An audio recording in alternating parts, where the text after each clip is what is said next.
आज मी दुपारच्या जेवणाला घोसाळ्याची भाजी करणार होते. तितक्यात मुलगा म्हटला, अर्ध्या घोसाळ्याची भाजी कर आणि अर्ध्या घोसाळ्याची मला भजी करून दे. वरची घोसाळ्याची साल काढून घेतली आणि चकत्या करून पाण्यात भिजायला टाकले, म्हणजे काळे नाही पडत. आता बाऊलमध्ये मी कोथिंबीर, ओवा, बेसन पीठ, मीठ आणि सोडा टाकलेला आहे.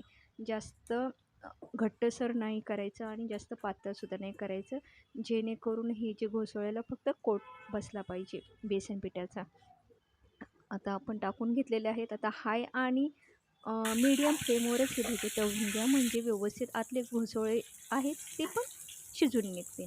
अशा पद्धतीने तुम्ही तळून घ्या, मस्त लागतात आणि आतलेही घोसाळे शिजूनही निघतात. त्यामुळे असं तुम्हाला वाटेल की कच्चे राहतात किंवा काय, असं काही होत नाही आणि खूप सुंदर लागतात.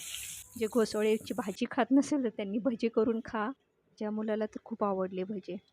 आतून शिजूनही निघालेले आहेत. बघा किती मस्तपैकी शिजलेलं आहे.